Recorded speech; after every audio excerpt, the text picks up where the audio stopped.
गायत्री मंजरी। जिस पुस्तक की व्याख्या स्वरूप ये पुस्तक लिखी गई है, उस गायत्री मंजरी को हिंदी टीका सहित यहाँ दिया जा रहा है। एकदा तु महादेवं कैलासगिरिसंस्थितं पप्रच्छ पार्वती देवी वन्द्या विबुधमण्डलैः। एक बार कैलाश पर्वत पर विराजमान देवताओं के पूज्य महादेव जी से वंदनिया पार्वती ने पूछा, कतमं योगमासीनो योगेश त्वमुपाससे येन हि परमां सिद्धिं प्राप्नुवान् जगदीश्वर।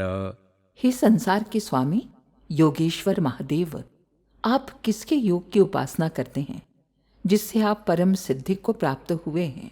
श्रुत्वा तु पार्वती वाचं मधुसिक्तां श्रुतिप्रियां समुवाच महादेवो विश्वकल्याणकारकः।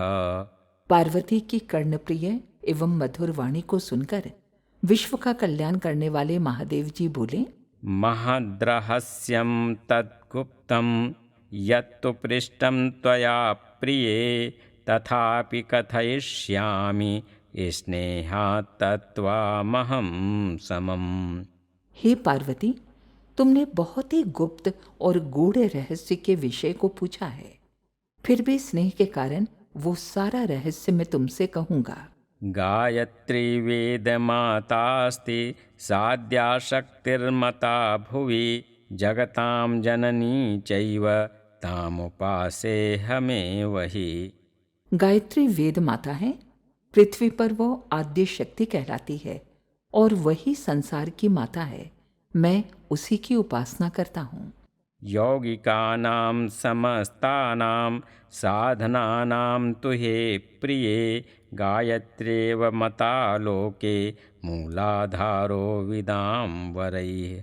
हे प्रिय, समस्त योगिक साधनाओं का मूलाधार विद्वानों ने गायत्री को ही माना है।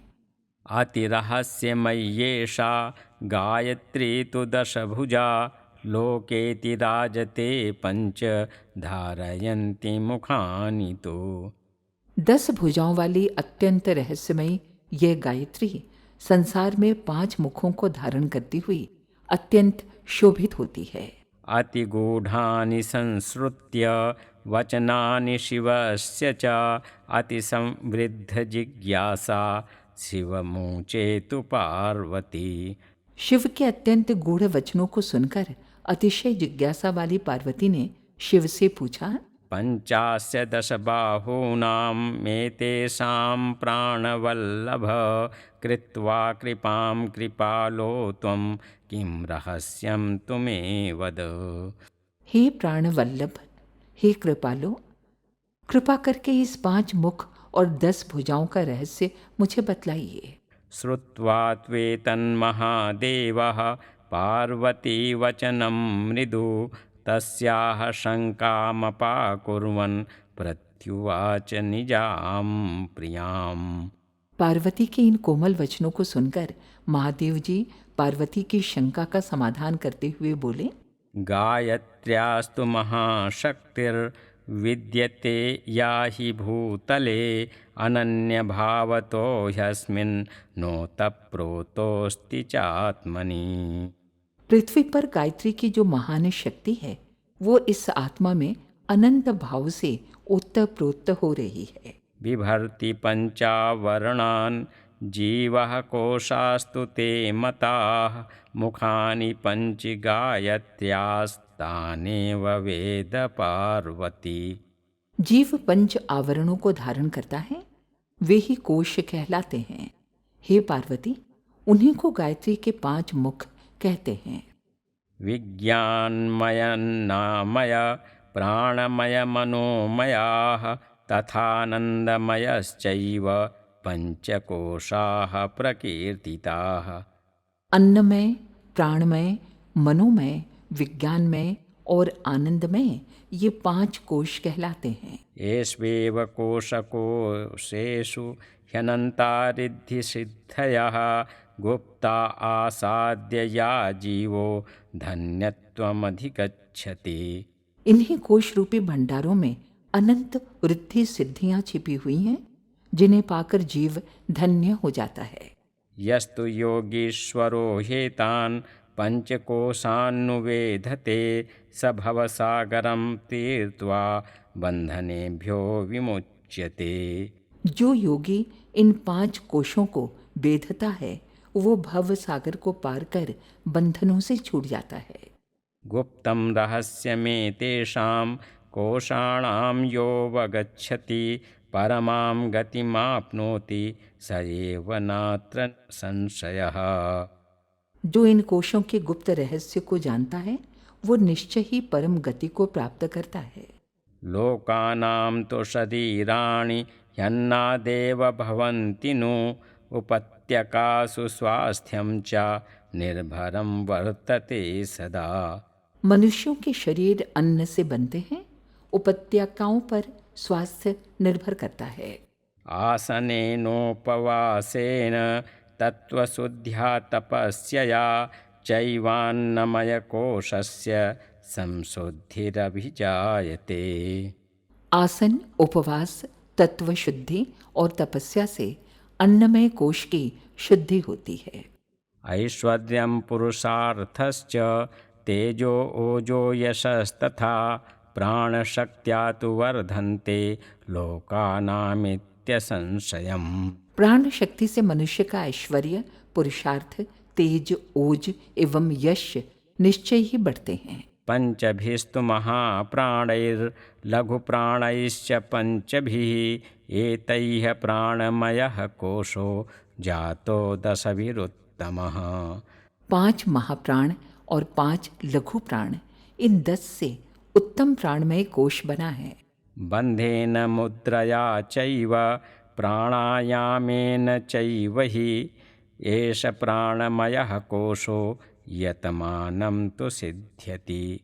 बंध, मुद्रा और प्राणायाम द्वारा यत्नशील पुरुष को ये प्राणमय कोश सिद्ध होता है। चेतनाया हि केन्द्रं तु मनुष्याणां मनोमतं जायते महती त्वन्तः शक्तिस्तस्मिन् वशं गते। मनुष्यों में चेतना का केंद्र मन माना गया है, उसके वश में होने से महान अंतःशक्ति पैदा होती है। ध्यानत्राटक तन्मात्रा जपानाम साधनैर्ननु भवत्युज्ज्वलः कोशः पार्वत्येश मनोमयः। ध्यान, त्राटक, तन्मात्रा और जप, इनकी साधना करने से हे पार्वती मनोमय कोश अत्यंत उज्ज्वल हो जाता है, ये निश्चय है। यथावत् पूर्णतो ज्ञानं संसारस्य च स्वस्य च नूनमित्येव विज्ञानं प्रोक्तं विज्ञानवेत्तृभिः।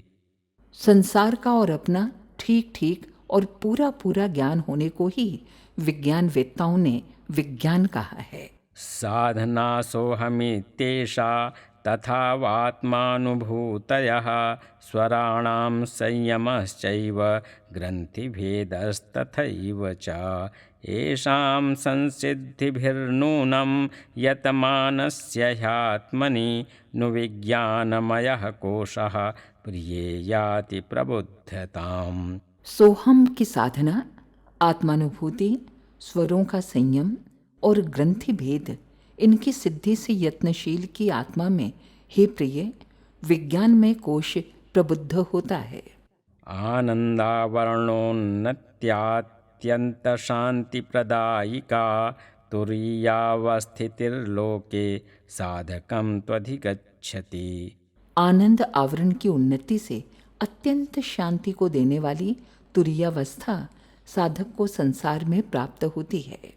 नादबिन्दुकलानां तु पूर्णसाधनया खलु नन्वानन्दमयः कोशः साधके हि प्रबुध्यते। नाद, बिंदु और कला की पूर्ण साधना से साधक में आनंदमय कोश जागृत होता है। भूलोकस्यास्य गायत्री कामधेनुर्मता बुधैः लोक आश्रयणेनामुं सर्वमेवाधिगच्छति। विद्वानों ने गायत्री को भूलोक के कामधेनु माना है, इसका आश्रय लेकर सब कुछ प्राप्त किया जाता है। पञ्चास्यायास्तु गायत्र्याः विद्यां यस्त्ववगच्छति पञ्चतत्त्वप्रपञ्चात्तु स नूनं हि प्रमुच्यते।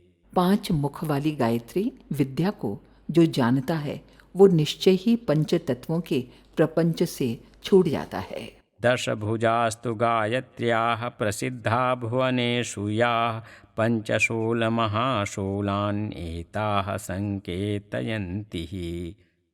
संसार में गायत्री की 10 भुजाएं प्रसिद्ध हैं। ये भुजाएं 5 शूल और 5 महाशूलों की ओर संकेत करती हैं। दशभुजानामेतासां यो रहस्यं तु वेत्ति सः त्रासं शूलमहाशूलानां नानैवावगच्छति। जो मनुष्य इन 10 भुजाओं के रहस्य को जानता है वो शूल और महाशूल के भय को नहीं पाता। दृष्टिस्तु दोष संयुक्ता परेषामवलम्बनं भयं च क्षुद्रता सावधानता स्वार्थयुक्तता अविवेकस्तथा वेशस्तृष्णालस्यं तथैव च एतानि दशशूलानि शूलतानि भवन्ति। दोषयुक्त दृष्टि, परावलंबन, भय, क्षुद्रता, असावधानी, स्वार्थपरता, अविवेक, क्रोध, आलस्य, तृष्णा ये दुखदायी 10 शूल हैं। निजैर्दशभुजैर्नूनं शूलान्येतानि तु 10 संहरते हि गायत्री लोककल्याणकारिणी। संसार का कल्याण करने वाली गायत्री अपनी 10 भुजाओं से इन 10 शूलों का संहार करती है। कलौ युगे मनुष्याणां शरीराणीति पार्वती पृथ्वी तत्त्वप्रधानानि जानास्येव भवन्ति। हे पार्वती, कलयुग के मनुष्यों के शरीर पृथ्वी तत्व प्रधान होते हैं, ये तो तुम जानती ही हो। सूक्ष्मत्वप्रधानान्ययुगोद्भूतनिर्णामतः सिद्धीनां तपसामेते न भवन्त्यधिकारिणः। इसलिए अन्य युग में पैदा हुए सूक्ष्म तत्व प्रधान मनुष्यों की सिद्धि और तप के ये अधिकारी नहीं होते। पंचांग योग संसिद्ध्या गायत्र्यास्तु तथापि ते तद्युगानां सर्वश्रेष्ठां सिद्धिं संप्राप्नुवन्ति। फिर भी वे गायत्री के पंचांग योग की सिद्धि द्वारा उन गुणों की सर्वश्रेष्ठ सिद्धि को प्राप्त करते हैं। गायत्र्या वाममार्गीयं ज्ञेयमत्युच्च साधकैः उग्रं प्रचण्डमत्यन्तं वर्तते तंत्र साधनम्। उत्कृष्ट साधकों द्वारा जानने योग्य गायत्री का वाम मार्गी तंत्र साधन अत्यंत उग्र और प्रचंड है। अतएव तु तद्गुप्तं रक्षितं हि विचक्षणैः स्याद्यतो दुरुपयोगो न कुपात्रैः कथंचन। इसलिए विद्वानों ने इसे गुप्त रखा है जिससे कुपात्रों द्वारा उसका किसी प्रकार भी दुरुपयोग न हो। गुरुणैव प्रिये विद्या तत्त्वं हृदि प्रकाश्यते गुरुं विना तु सा विद्या सर्वथा निष्फला भवेत्। हे प्रिय, विद्या का तत्व गुरु के द्वारा ही हृदय में प्रकाशित किया जाता है। बिना गुरु के वो विद्या निष्फल हो जाती है। गायत्री तु परा विद्या तत्फलावाप्तये गुरुः साधकेन विधातव्यो गायत्री तत्त्वपंडितः। गायत्री परा विद्या है, अतः उसके फल की प्राप्ति के लिए साधक को ऐसा गुरु करना चाहिए जो गायत्री तत्व का ज्ञाता हो। गायत्रीं यो विजानाति सर्वं जानाति स ननु जानाति मां न यस्तस्य सर्वा विद्यास्तु निष्फला। जो गायत्री को जानता है वो सब कुछ जानता है, जो उसको नहीं जानता उसकी सब विद्या निष्फल है। गायत्र्येव तपो योगः साधनं ध्यानमुच्यते सिद्धीनां सा मता माता नातः किंचित बृहत्तरम्। गायत्री ही तप है, योग है, साधन है, ध्यान है और वही सिद्धियों की माता मानी गई है। इस गायत्री से बढ़कर कोई दूसरी वस्तु नहीं है। गायत्री साधना लोके न कस्यापि कदापि हि याति निष्फलतामेतत् ध्रुवं सत्यम हि भूतले। कभी भी किसी की गायत्री साधना संसार में निष्फल नहीं जाती, ये पृथ्वी पर ध्रुव सत्य है। गुप्तमुक्तं रहस्यं यत् पार्वती त्वां पतिव्रतां प्राप्स्यन्ति परमां सिद्धिं ज्ञास्यन्ते तत्तु ये जनाः। हे परम पतिव्रता पार्वती, मैंने जो यह गुप्त रहस्य कहा है, जो लोग इसे जानेंगे वे परम सिद्धि को प्राप्त होंगे। गायत्री लहरी के इन 46 श्लोकों में भारतीय अध्यात्म विद्या का जो सारांश सामान्य पाठकों के हितार्थ प्रकट किया गया है, उसका यदि भली प्रकार मनन किया जाए और उससे जो निष्कर्ष निकले तदनुसार आचरण किया जाए, तो मनुष्य निस्संदेह इस लोक और परलोक के सभी कष्टों से बचकर सत्पुरुषों को मिलने वाली गति का अधिकारी बन सकता है। इसमें मानव शरीर, मन तथा आत्मा संबंधी जितने भी तथ्य प्रकट किए गए हैं, वे सब तर्कयुक्त, बुद्धि संगत तथा अनुभव द्वारा भी सब प्रकार से उपयोगी हैं। यदि यह ज्ञान शून्य मनुष्य अपने को केवल शरीर रूप ही समझता है और केवल उसी के पालन पोषण, भोग, सुरक्षा आदि की चिंता में व्यस्त रहता है, तो यही कहना चाहिए कि वो एक प्रकार से पशुओं जैसा जीवन व्यतीत कर रहा है। यद्यपि ऊपर से वो शरीर अस्थि चर्ममय ही प्रतीत होता है, जिसमें मल, मूत्र, रक्त, चर्बी जैसे जुगुप्सा उत्पन्न करने वाले पदार्थ भरे हैं, पर इसके भीतर मन, बुद्धि, अंतःकरण जैसे महान तत्व भी अवस्थित हैं, जिनको विकसित करके मनुष्य पशु श्रेणी से ऊपर उठकर देव श्रेणी और स्वयं ईश्वर की समकक्ष स्थिति तक पहुंच सकता है। गायत्री लहरी में इन्हीं तत्वों की जानकारी और उसके विकास की साधना का सूत्र रूप में वर्णन किया गया है। शरीर के जिस रूप को हम बाहर से नेत्रों द्वारा देखते हैं, वो अन्नमय कोश के अंतर्गत है। इसको स्थिर रखने के लिए मनुष्य खाता, पीता, सोता और मलमूत्र विसर्जित करता है, पर अधिकांश मनुष्य इसके संबंध में ये भी नहीं जानते कि इसे किस प्रकार से स्वस्थ, पूर्ण, कार्यक्षम, दीर्घजीवी रखा जा सकता है। अन्नमय कोश के भीतर उससे अपेक्षाकृत सूक्ष्म प्राणमय कोश है, जिसका साधन और विकास करने से विभिन्न शारीरिक अंगों पर अधिकार प्राप्त हो जाता है और उसकी शक्ति को बहुत अधिक बढ़ाया जा सकता है। प्राणमय कोश से सूक्ष्म मनोमय कोश है, जिसकी साधना से मानसिक शक्तियों का केंद्रीकरण करके अनेक अद्भुत कार्य किए जा सकते हैं। इसकी मुख्य साधन विधि ध्यान बतलाई गई है, जिससे अन्य व्यक्तियों को वश में करना, दूरवर्ती घटनाओं को जानना, भूत भविष्य संबंधी ज्ञान आदि शक्तियों की प्राप्ति होती है। मनोमय कोश के पश्चात उससे भी सूक्ष्म विज्ञानमय कोश बतलाया गया है, जिससे मनुष्य आत्मा के क्षेत्र में पहुंच जाता है और जीव को बंधन में रखने वाली तीनों ग्रंथियों को खोल सकता है। अंत में आनंदमय कोश आता है, जिससे पंच तत्वों से बना मनुष्य परमात्मा के निकट पहुंचने लगता है और समाधि का अभ्यास करके अपने मूल स्वरूप में स्थित हो सकता है।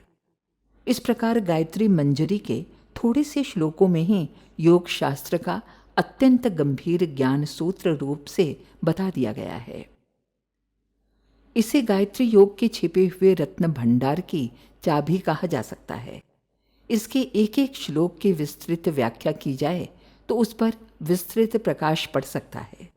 गायत्री महाविज्ञान का तीसरा खंड इन 46 श्लोकों की विवेचना के रूप में लिखा गया है।